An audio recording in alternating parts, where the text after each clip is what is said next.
My name is Walter P. Grayson, and I am 81 years old. I used to be a literature teacher for nearly 4 decades, first at Garfield High, then later at a small community college just outside of Tacoma. I've read and taught stories of betrayal, redemption, and human weakness all my life, and yet I never thought I would live inside one myself. My days now begin early, not because I am particularly eager to face them, but because sleep grows thinner with age, and the body begins to follow the rhythms of discomfort more than the desire for rest. When I wake, I lie still for a while, listening to the ticking of the old mantel clock, one of the few things I brought with me from the house on Ashmore Drive, where I lived with my late wife for over 40 years. Time, I find, has become a cruel companion. It no longer runs but circles, slow and looping, returning me again and again to the same memories, the same regrets, the same thin hopes. Since I broke my hip last winter slipping on a patch of ice behind the mailbox, I haven't been able to live entirely on my own. The doctors at St. Mary's said I could recover with physical therapy, but I would never regain full mobility. Carla, my daughter, suggested I move into the guest suite of her home in the suburbs of Seattle. At first, I was hesitant. After all, I still had my faculties, and I took pride in managing my own affairs, my medications, my bills, my food. But she insisted, and there was something in her voice, not concern exactly, but certainty, that made resistance feel both futile and ungrateful. "We'll look after you, Dad," she had said. "It's safer this way. You'll be with family." The guest suite turned out to be a converted garage with a small kitchenette, a recliner, a hospital-style bed, and a bathroom the size of a broom closet. The room was cold in the mornings and smelled faintly of fertilizer from the garden shed on the other side of the wall. But I told myself it was temporary, a phase of transition, a compromise. Carla had 2 children, my grandchildren, though I rarely saw them.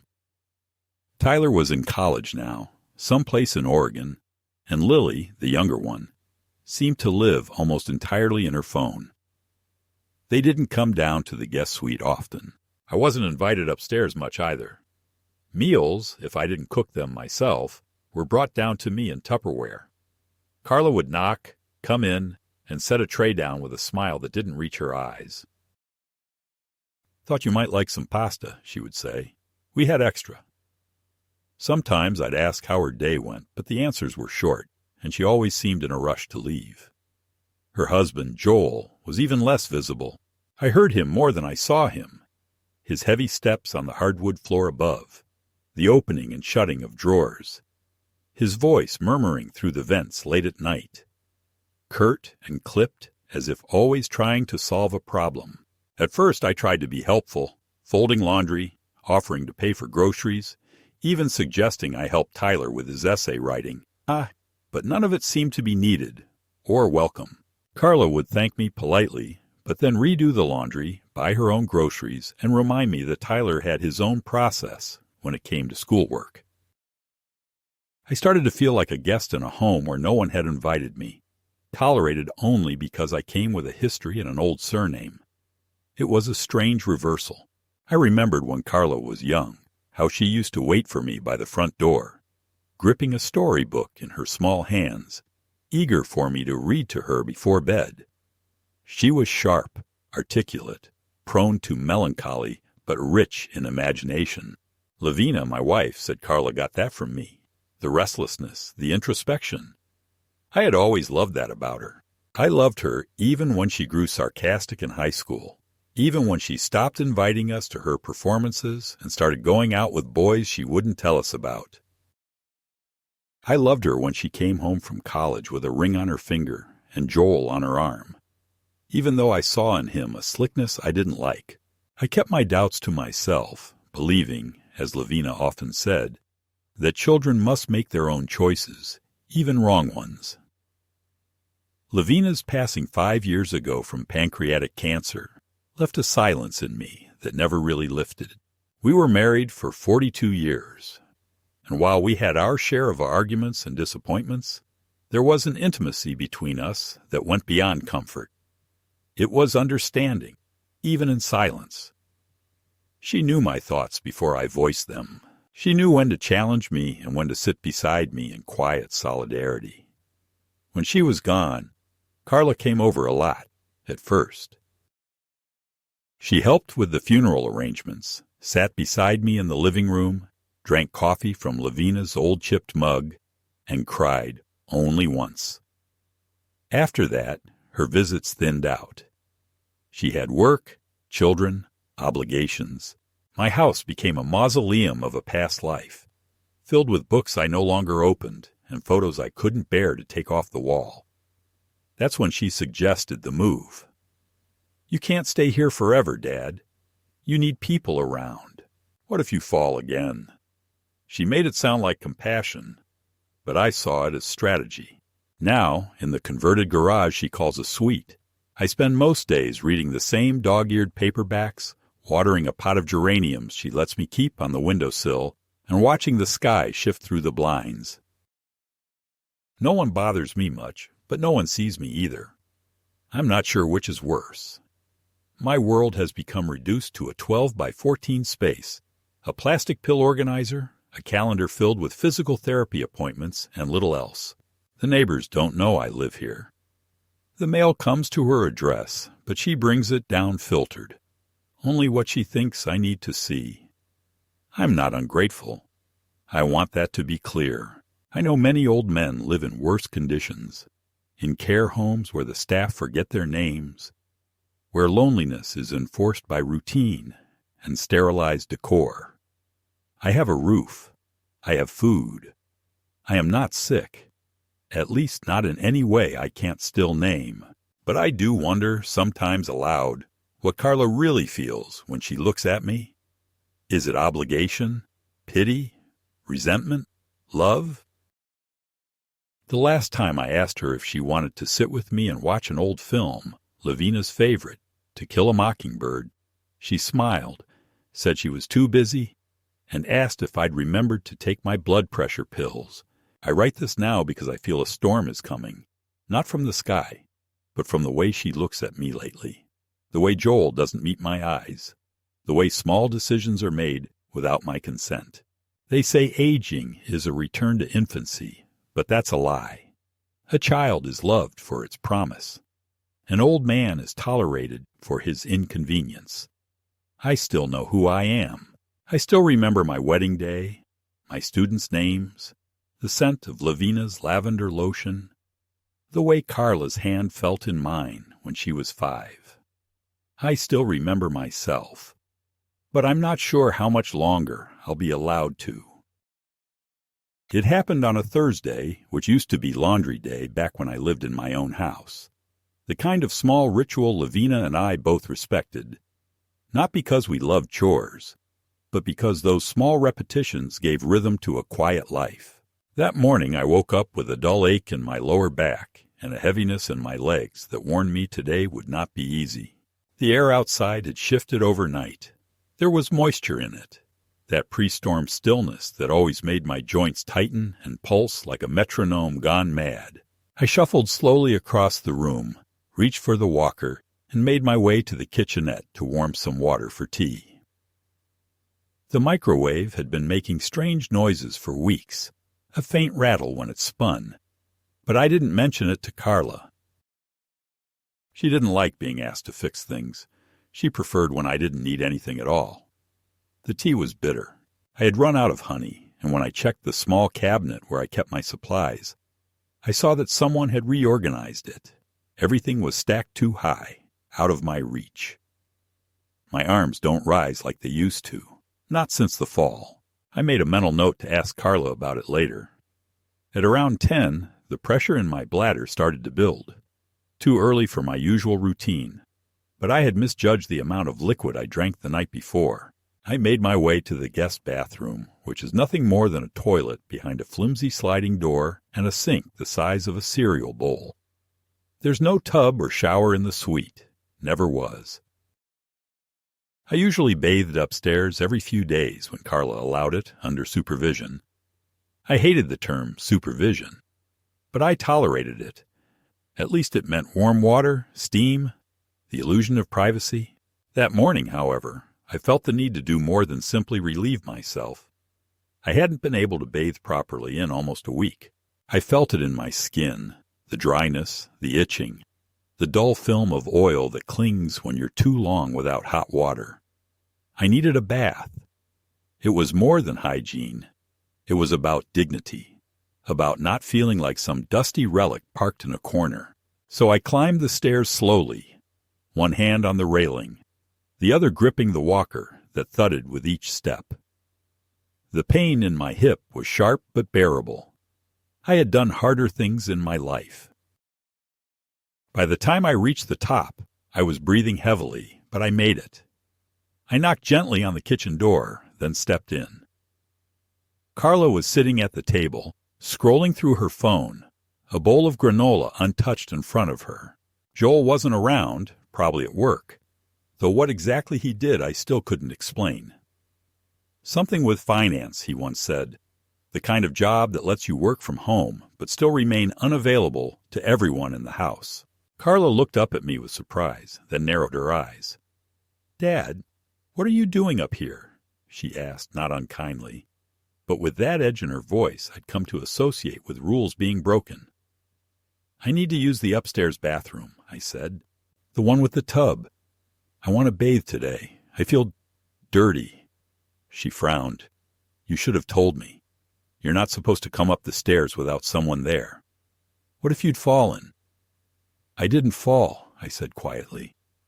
"I was careful. I just need some warm water. The guest suite has no bath. You know that." Carla sighed and set down her phone. "Dad, the tub is dangerous. We've talked about this. You could slip getting in or out. Your physical therapist said you need to limit strain. We can get you some wipes for now.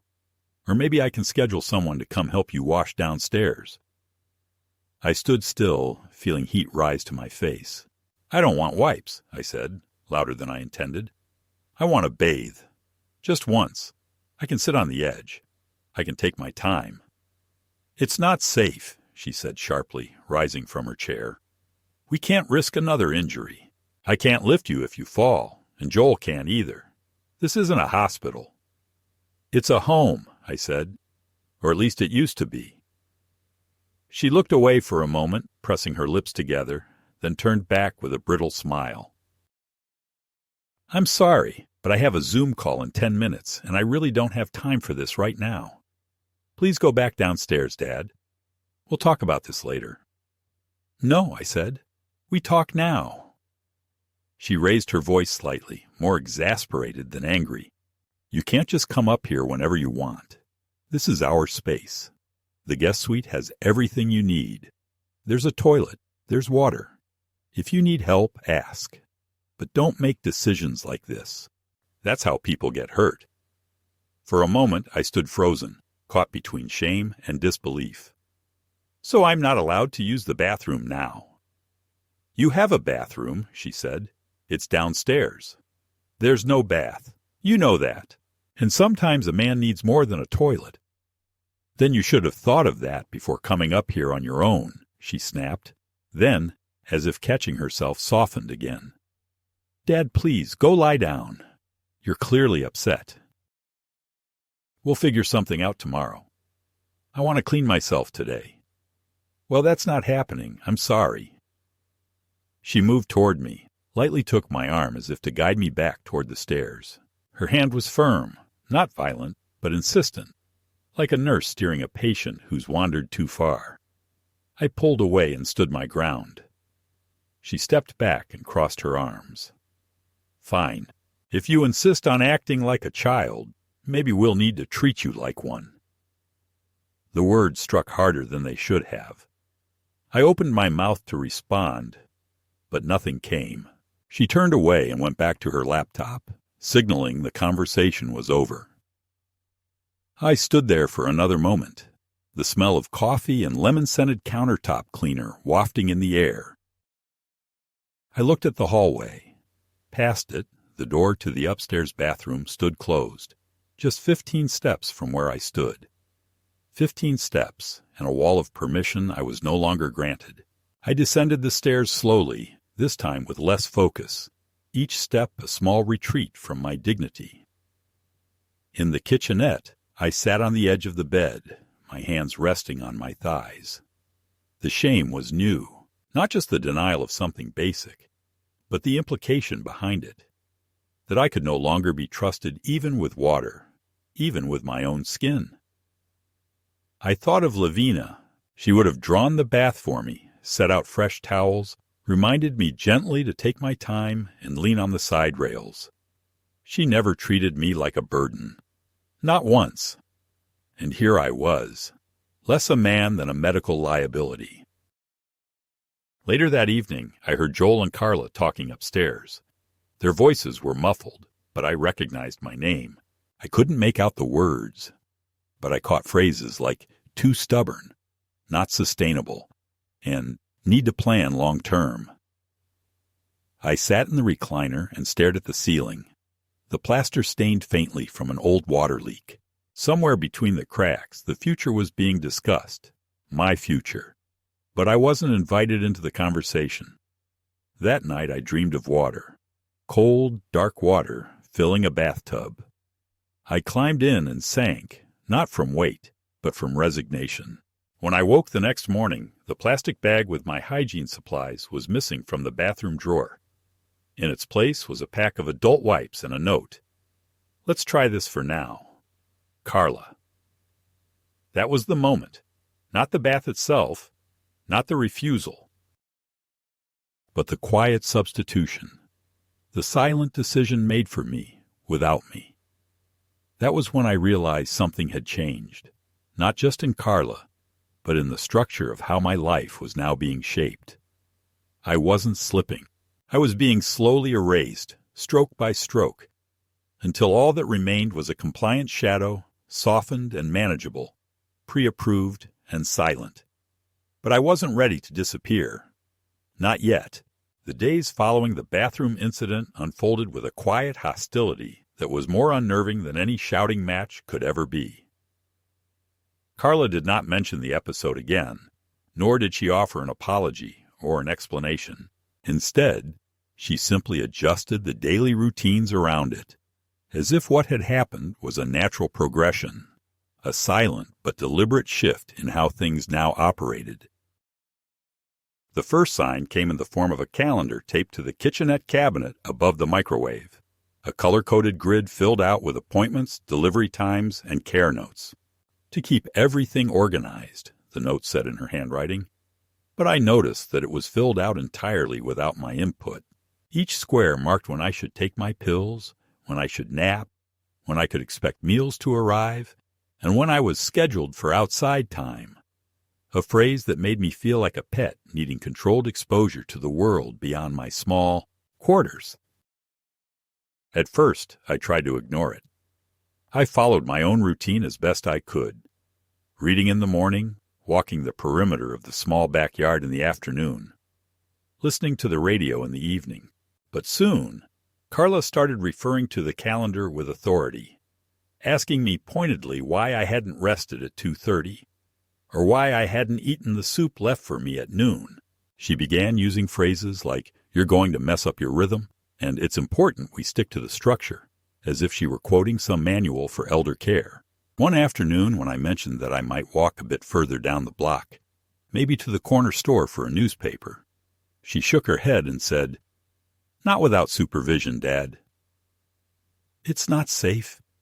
You've already had one fall. Let's not repeat it." And with that, my right to step beyond the fence line was quietly revoked.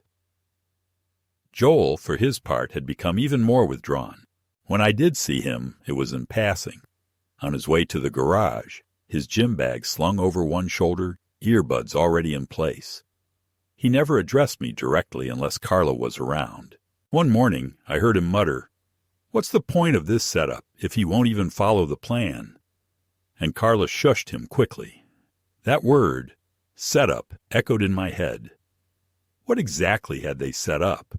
Not long after, a man came to the house. A nurse, or so Carla said. His name was Brent, and he arrived with a clipboard, a laminated name tag, and the kind of smile that people wear when they're used to being distrusted. He asked me a series of questions about my memory, my sleep patterns, whether I had ever wandered off or forgotten where I was. I answered honestly, yes. I forget things now and then, but nothing unusual for someone my age. Yes, sometimes I wake in the night, but who doesn't after 80? No, I'd never wandered off. I asked why he was asking these things. Brent smiled too wide and said, just part of routine elder assessment, Mr. Grayson. We want to make sure you're getting the right kind of support. That phrase again, support. As if care could be measured in charts and check-ins rather than respect and dignity. Later that week, I found my blood pressure pills missing from the pill organizer. When I asked Carla about it, she said she had moved all my medications for safety reasons. She now kept them in a lockbox in the kitchen upstairs, and I would need to request each dosage at the appropriate time. When I asked why, she answered calmly, because it's safer this way. We can't risk double doses. You've been forgetful, Dad. Don't you remember missing your pills last week? I hadn't missed anything. I kept a small notebook by the bed where I logged every pill I took. I showed it to her. She barely glanced at it. Still, she said, this is better. No need to complicate things. I said nothing, but I felt the notebook grow heavier in my hands, as if it were the last shred of proof that I was still capable of taking care of myself.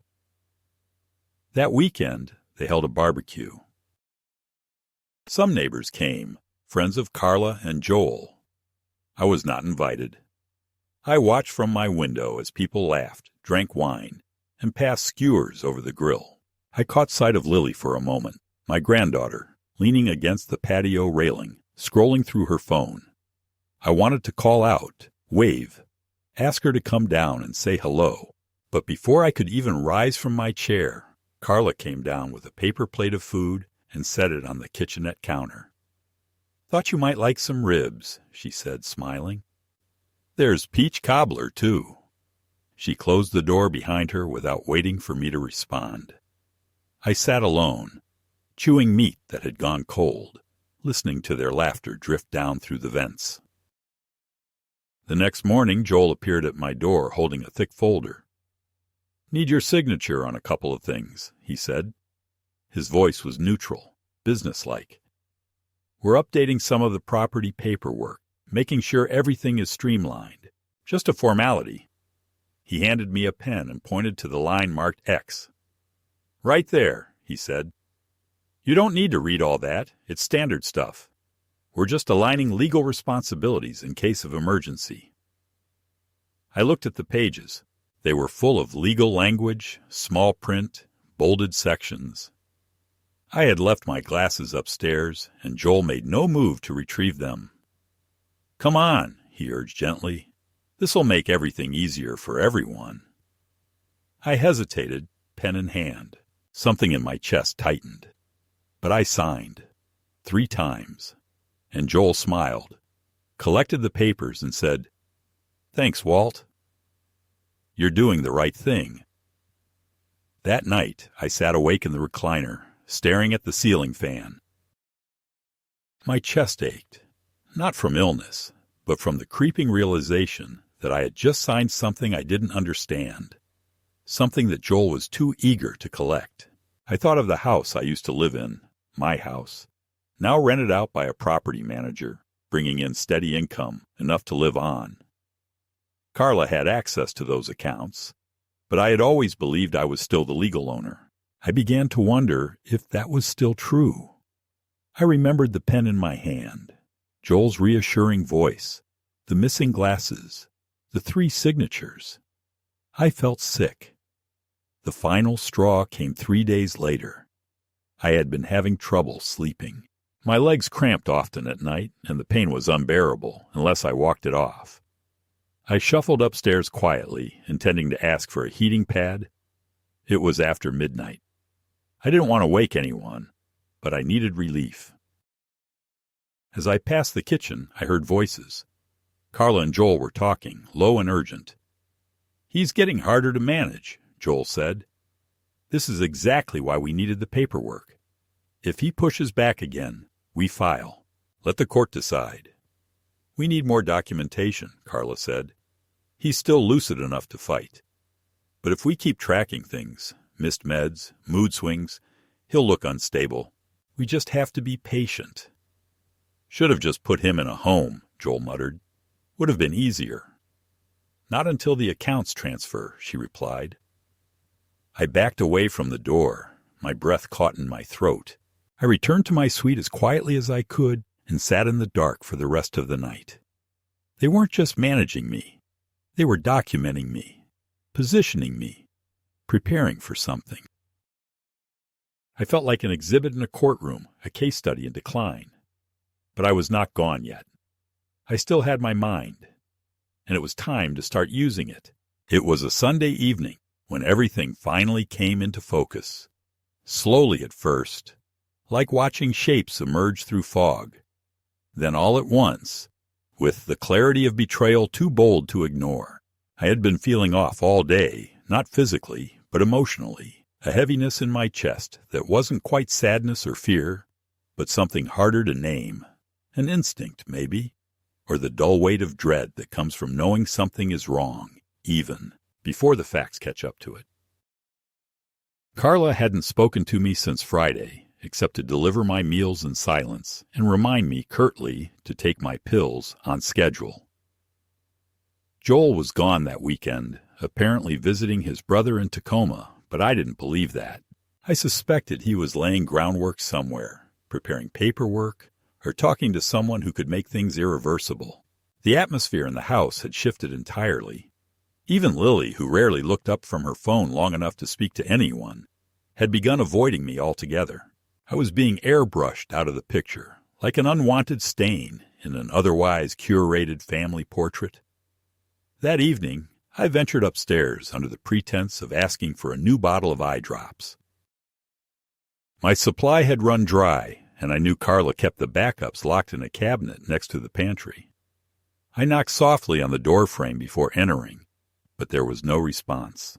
The kitchen was empty, the lights dimmed, and I could hear the faint hum of a television somewhere deeper in the house. I took the opportunity, perhaps foolishly, perhaps out of desperation, to search for the drops myself. I opened the cabinet. The top shelf was locked, as always, but the lower one had been left ajar, and inside was a brown folder marked Medical Dad. My stomach turned. I opened it. Inside were photocopies of forms, emails, intake assessments, and scribbled notes. My name was on every page. Some were dated weeks ago, others as recent as 2 days prior. There were notes from Brent, the nurse who had visited, with observations that painted a version of me I didn't recognize. Disoriented upon waking. Occasionally forgetful. Displays signs of confusion regarding date/time. Needs assistance with hygiene. Denies symptoms. Potential lack of insight.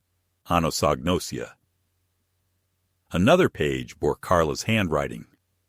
Refused bath again. Argumentative. Obsessed with calendar control. Sleep disruptions. Paranoia increasing. I stared at these pages, stunned. These weren't just notes. They were a dossier, a case file being built, a narrative being curated in real time, a strategy unfolding in silence while I sat downstairs reading old paperbacks and listening to jazz, unaware that my life was being rewritten into a script that ended with my signature erased from every document that once affirmed my independence. I heard footsteps approaching and quickly slid the folder back where I found it, closing the cabinet gently. Carla entered the kitchen moments later, surprised to see me. "Dad, what are you doing up?" she asked, not hostile, but tight, controlled. "Looking for my eye drops," I said calmly. "Ran out yesterday." She nodded slowly, opened the upper cabinet with a key from her pocket, and handed me a new bottle. "You could have asked," she said. "I don't like you coming up here unannounced." I gave a soft laugh. Yes, I imagine you wouldn't. Her expression changed, just slightly, but enough to confirm that she knew what I meant. We said nothing else. I descended the stairs and closed the door behind me. That night, I couldn't sleep. I lay in bed with the bottle of eye drops on my nightstand, staring at the ceiling, my mind turning over every page I'd seen. The assessments weren't just speculative. They were building a legal case. And the signature I gave Joel days earlier, it hadn't been for insurance or emergency contacts. It had been something deeper, something binding. Maybe a power of attorney, maybe an ownership transfer. I no longer knew what I'd given away, only that I had done it blindly. And they had counted on that blindness. The next morning I called Raymond Pritchard, a former student of mine who had gone on to become an attorney. I hadn't spoken to him in years, but he still sent me a Christmas card every December. I found the last one and dialed the number he'd printed inside. "Mr. Grayson," he said, surprised but warm. "Wow, it's been, well, decades." I told him I needed his help. Not with criminal charges, not with suing anyone. I just needed someone I could trust to look at what I'd signed and tell me the truth. He agreed to meet me discreetly the next morning at the public library on Everett Street. I made my way there by bus, using the last of the emergency cash I had stashed inside an envelope in my old copy of The Count of Monte Cristo. Fitting, I thought. Edmond Dantes had his prison, and I had mine. Raymond examined the documents I brought, copies Carla had left in a drawer downstairs, thinking I wouldn't know what they meant. He flipped through them in silence, then looked up with a grave expression. "Walter, this is a durable power of attorney. It gives Carla full control over your finances, property decisions, medical directives. If she chooses to act on it, she can sell assets in your name, empty accounts, make legal filings without notifying you." I sat back in my chair, breathless. "Can it be undone?" I asked. He nodded slowly. "If you're of sound mind, yes. But only if you act quickly. If she files for guardianship and presents supporting medical documentation, you could lose the ability to revoke it. Especially if there's a record of memory issues or confusion." I thanked him and promised to follow up. As I left the library, the sky had begun to cloud over, and the first drops of rain fell softly onto my hands, like the closing of a curtain. I stood there on the sidewalk, realizing that the life I thought I was living, safe, cared for, protected, had been nothing but an illusion. I had been played not by strangers, but by my own daughter, my own blood. It was no longer about comfort or convenience. It was about control. And for the first time in months I felt something close to resolve. If they were going to treat me like I was fading, then I would prove, once and for all, that I was still here, still sharp, still watching. I returned home from the library with my jacket soaked through and a silence hanging over me that felt denser than any weather. I didn't turn on the lights when I came in. I didn't call up to Carla. I sat down in my chair by the window in the kitchenette, my small square of autonomy, and stared out at the drooping hydrangeas in the backyard, their blossoms bruised from the storm. There was a part of me that still wanted to believe this could be undone with a conversation, that there was some essential misunderstanding, some misplaced assumption, some tangle of good intentions gone wrong. But Raymond had been clear. The papers I'd signed gave Carla the authority to erase me, legally, financially, medically. She held the pen now. I had handed it to her, and she was already writing me out. The following days unfolded like a slow-motion collapse. I began to notice more signs, details I had previously written off as quirks or oversight, now revealing themselves as deliberate. My access to the main house was curtailed even further. Carla installed a keypad lock on the interior stairwell, claiming it was to keep Lily's friends from wandering. I no longer had a code. "Just call if you need anything," she said, with a smile that came too quickly, as if it had been rehearsed. My medication times were now dictated by an app that pinged on her phone, and not mine. When I reminded her I could manage it myself, she laughed in that way people do when they're pretending you're adorable, when what they really mean is that you're obsolete. Mail was no longer delivered to me directly. It arrived upstairs and was filtered. When I asked if I had any letters, she'd say, "Nothing important," or "just junk mail," and slide 1 or 2 envelopes under my door days later.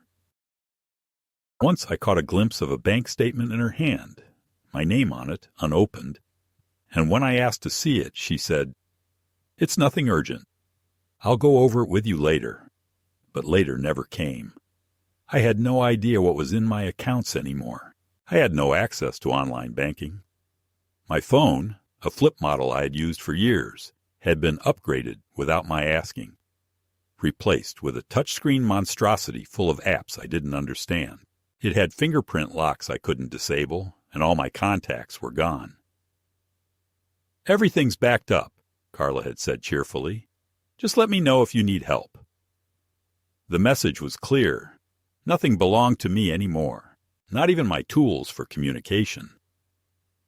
One afternoon, while Carla was out running errands and Lily was upstairs in her room, I took the opportunity to retrieve the folder from the kitchen cabinet again. I had memorized the key's location. I unlocked the drawer and took out not just my file, but several others. Inside were legal documents regarding the sale of my former house, the one Lavina and I had bought when Carla was still in kindergarten. According to the paperwork, the house had been refinanced and then sold, the proceeds placed in a trust. My name was nowhere on the final transaction. There was also a will, new, not the one Lavina and I had drawn up together 20 years ago. This one named Carla as the sole beneficiary of what was now described as a managed estate, with Joel listed as successor trustee. There was no mention of me having initiated any changes, no signatures in my own handwriting, just Walter P.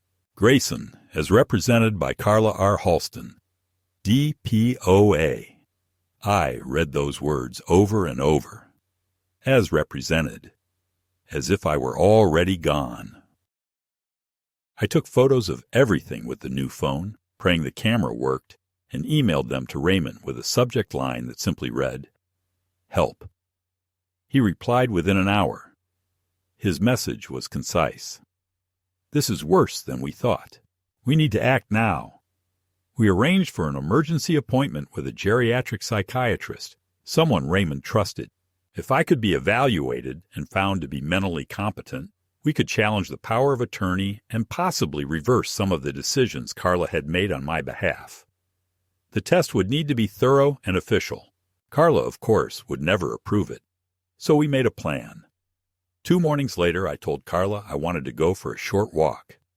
She gave me the usual lecture about staying nearby, taking my phone, and not talking to strangers. I nodded, played the role of the obedient old man, and stepped out onto the sidewalk. But instead of walking in circles around the cul-de-sac, I flagged down the local shuttle bus and rode to the next town over, where Raymond met me outside the psychiatrist's office. The building was nondescript, beige siding, a faded sign, but inside it felt warm, human. Dr. Regina Holt was in her late 50s, with silver-streaked hair and eyes that missed nothing. She spent 2 hours with me. She asked questions that mattered, not puzzles or memory games or where are we now? Tricks, but questions about my daughter, about my late wife, about the choices I had made in life, and the choices being made for me now. She asked me to explain the concept of betrayal. I told her the truth. I told her what it looked like when your own child looked at you, not with love, but calculation. At the end of the session, she placed her hand on mine and said, "You're not incompetent, Mr. Grayson. You're grieving. You're isolated, but your mind is clear." She prepared a report that Raymond filed with the county clerk the next morning, alongside a motion to revoke the durable power of attorney on grounds of coercion, misinformation, and lack of informed consent. The clerk accepted the filing and issued a temporary injunction against Carla, preventing her from making any further legal or financial decisions in my name until a hearing could be scheduled. Raymond delivered the papers personally.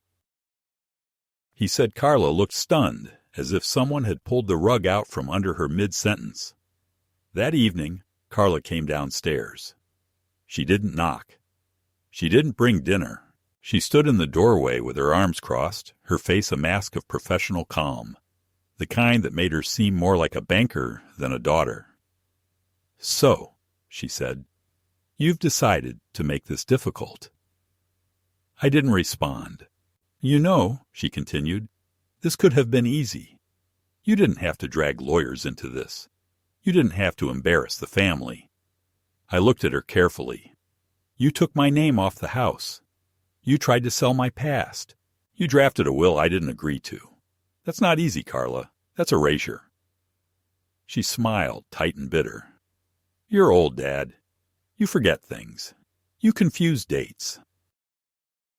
We were trying to protect you. By taking everything I had. By making sure you didn't do anything stupid. And what counts as stupid? Asking for my mail? Wanting a bath?" She didn't answer. Instead, she stepped back into the hallway and muttered, "You've always made things harder than they needed to be." Then she turned and walked away. The next few weeks were filled with cold silences, tight-lipped exchanges, and logistical skirmishes. I began receiving my mail again. The keypad on the stairwell was disabled. My medications were returned to a drawer in my suite. But none of this was peace. It was a ceasefire, a temporary truce while the court deliberated whether I was still legally a man or merely a shadow with a name. Then came the final blow. I woke one morning to find my bank account locked. My debit card declined at the corner store. I called Raymond in a panic. He contacted the bank and discovered that Carla had attempted a transfer of over $30,000 just before the injunction was filed. The bank had flagged the transaction and frozen the account pending verification. Raymond intervened, submitted proof of my capacity, and within days, the account was restored. But it was a near miss. One more day and she would have emptied everything. That night I sat alone with a cup of tea and wrote a letter, not to Carla, not to the court, but to Lavina. I told her I had tried to be the kind of father she believed I was. I told her I had failed to see what Carla had become, or maybe what she had always been. I told her I missed her, and then I folded the letter and placed it in the drawer beside our wedding photo. I wasn't sure what would happen next, but I knew one thing. I would no longer sit silently while my life was rewritten in someone else's hand. The hearing took place on a pale Monday morning, the kind of day that smelled like wet cement and early frost. The sky hanging low, like a ceiling about to collapse. I wore the only suit I had left, the one from Lavina's funeral, dark wool, too loose now around the shoulders and chest, and a tie she had bought me the Christmas before she passed. A blue silk number with small faded anchors on it. Raymond picked me up at 8:15 sharp, his hybrid humming politely outside the curb. He didn't talk much on the ride, just nodded occasionally, reassuringly, as I stared out the window at the freeway signs, feeling each one pull me further away from the small life I'd been confined to and closer to the moment everything might finally split open. I'd spent the weekend preparing, not with legal briefs or practice questions, but with memory. I had gone over the timeline in my head again and again, recalling each indignity, each document signed, each whisper I wasn't meant to hear, each plate of food slid under a door like I was a tenant in my own extinction. I wasn't going to argue my worth. I was going to state the truth and let the weight of it land. The courthouse was colder than I expected. Sterile in that government-issue way, with laminated floors and buzzing lights that made everything feel like a hospital waiting room. Carla arrived 10 minutes after us, flanked by Joel and a sharply dressed woman with a briefcase and long, impatient strides, her attorney. Carla wore gray slacks, a burgundy blouse, and that same rehearsed expression she wore at church and social events. Dignified, concerned, burdened. She didn't look at me at first. When she finally did, it was with a brief practice smile that struck me not as recognition, but performance. Joel, as always, said nothing, though his jaw was tight and his eyes refused to settle. I sat across the aisle from them, not out of strategy, but instinct. A literal division of what we had become. Two opposing versions of the same bloodline, one clinging to image, the other clawing for personhood. The judge was a lean woman in her 60s with tired eyes and a wedding ring that looked older than her robe. Her voice was even and efficient. The proceedings moved quickly at first. Recitation of documents, reading of Raymond's motion. The psychiatric evaluation entered into evidence. Carla's lawyer objected to the validity of the exam, citing emotional manipulation and unverified conditions of assessment, but the judge waved it aside. "This is not a conservatorship hearing," she said. "We are simply here to determine whether Mr. Grayson was, at the time of signing the durable power of attorney, fully capable of informed consent." The room felt smaller after that. Denser. My hands were trembling slightly, but I folded them in my lap and locked my jaw. They called me to testify. Raymond gave me a small nod as I stood. The oath tasted like dust on my tongue. I was asked simple questions first. My name, my date of birth, my profession before retirement. Then they moved to the harder ones. Did I understand the nature of the documents I signed? Did I believe I had been misled? Had I felt pressured? I told them everything.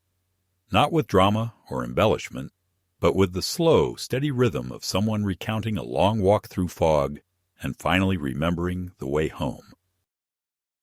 I described how Joel had brought me the folder, how I'd been told it was a formality, how I'd signed without glasses, without explanation, without a single page left for me to review. I described the locked drawers, the withheld mail, the changed phone, the filtered interactions.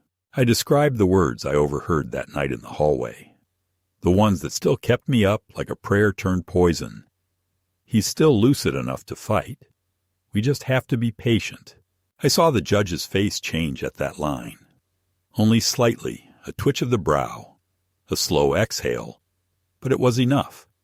I had landed something. Carla took the stand next. She began with tears. Not sobs, not a breakdown, but a steady, rehearsed trembling of the voice. She spoke of my decline, my moments of confusion, the time I forgot which day it was, the time I repeated a story twice at dinner. She mentioned doctor recommendations without citing names, safety concerns without specifics. When asked why she didn't explain the documents, she said I had been overwhelmed and she didn't want to distress me. When asked about the attempted bank transfer, she claimed it was to settle property taxes. When asked about the will, she looked directly at me and said, "I just wanted to make sure things were in place. Dad always said he wanted things to be simple for the family after he was gone." I looked back at her, not with rage, not even disbelief, but something quieter, like watching a building collapse in slow motion, knowing you helped lay the first brick. The judge recessed for a short deliberation. We sat in silence. Joel whispered something to Carla. She shook her head. I looked down at my shoes, old black leather, worn thin at the toes, and thought of Lavina. I wondered what she would have said if she had seen me here. I think she would have held my hand. I think she would have said, "Don't let them take your name." When the judge returned, she didn't waste time. She ruled in my favor. The durable power of attorney was to be revoked immediately. Carla was barred from acting on my behalf in any legal, financial, or medical matters. Any assets moved under that document's authority would be reviewed and, if necessary, restored. She cited the psychiatric evaluation, the lack of informed consent, and what she called a disturbing pattern of paternal erasure. The room went silent. Raymond exhaled audibly. I didn't smile. I didn't gloat. I simply felt the faint, unfamiliar weight of justice settling on my shoulders like a coat I hadn't worn in years. Carla didn't speak to me as we exited the courthouse. She brushed past without a glance. Joel gave me a look, not pity, not anger, but something bruised and baffled, as if I'd ruined a perfectly good scheme by daring to stay alive.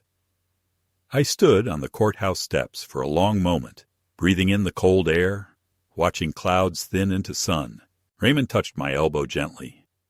"You're free now, Walter," he said. And I believed him. But freedom, I was starting to learn, was not the same as healing. It was only the beginning. In the weeks following the hearing, the house changed shape around me, not physically, but in temperature, in air, in how the walls seemed to breathe differently when Carla was no longer holding the keys to my life. The silence between us, once heavy and strategic, now felt final.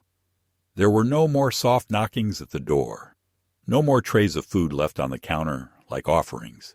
I prepared my own meals again, simple things, eggs, toast, old recipes from memory, unhurried. Raymond helped me open a new bank account. The court mandated the return of all funds transferred under the revoked power of attorney, and although the recovery process was tedious, piece by piece it came back. My Social Security checks, my pension, the rent income from the Ashmore property, now redirected into a trust I controlled. The house Carla had attempted to sell had not yet closed escrow, and due to the injunction, the sale was frozen. I hired a property manager of my own and placed the house back into rental circulation. I requested copies of every document related to my estate, every insurance policy, every title deed, and sorted them meticulously into new folders I kept in the kitchenette, beside the kettle and the stack of Lavina's old cookbooks. I was no longer under watch. I was the watcher now. Carla stayed upstairs for a while, but we didn't speak. Joel disappeared most days, and when he did appear, it was only to walk briskly from the garage to the car, eyes averted, jaw tight. Lily, to my surprise, knocked on my door one evening. She stood there awkwardly in a hoodie and slippers and asked if I wanted her help figuring out the new phone. I let her in. She sat at the small table and reprogrammed the settings, showed me how to block spam numbers, added Raymond's contact to the speed dial. She didn't say much, but when she left, she paused at the door and said, "I'm sorry, Grandpa. I didn't know it was that bad." I nodded, unsure how to answer. I wanted to ask what exactly she had seen, what she had guessed, what she had ignored. But I let it go. She was still a child in some ways, and in others, not at all. 2 months later, Carla moved out. I wasn't told where. A mutual acquaintance mentioned she had taken a short-term lease near Redmond. Joel went with her. Lily stayed behind, finishing high school, and was now staying with a friend's family nearby. The house, which had once felt like a fortress built against me, now sat half empty, hollowed out by its own ambition. I no longer felt watched, but neither did I feel vindicated. The truth was, I didn't want revenge. I wanted recognition. I wanted someone to say, "You were never the problem." But those words never came, and I stopped expecting them. Eventually, I chose to leave. I didn't announce it, didn't make a show. I packed my things slowly, methodically, just what I needed, no more. I had located a quiet assisted living community in Bellingham, run by former educators, a place with books in every room and chairs by the window. It wasn't exile. It was sanctuary. When I arrived, they gave me a tour, showed me a modest room with a small balcony and a view of the pines. I unpacked my clothes, hung a picture of Lavina on the wall, and placed a folded copy of the court ruling in the drawer beside my bed, not as a trophy, but as a reminder that names matter. That stories don't end because someone else tries to finish them for you. Some nights I still think of Carla. I wonder if she regrets what she did. If she ever looks at her own children and wonders how such a chasm can open between generations. I wonder if she'll ever understand that what I wanted wasn't control or wealth or obedience, but presence, respect, to be seen as still alive, not a problem to solve, not a figure to manage, but a man with history, memory, and voice. I don't hate her, but I will never trust her again. And that's a harder sentence than anything the court could have handed down. I now teach a small discussion group every Thursday afternoon. Literature of conscience, we call it. Most of the attendees are widowers or retired nurses or former professors like me. We sit in a circle, read Baldwin and Chekhov and Morrison, and talk about the gap between what we lived and what we hoped for. Sometimes I bring up Carla, not by name, but in metaphor. I call her the architect of erasure. They nod. They understand.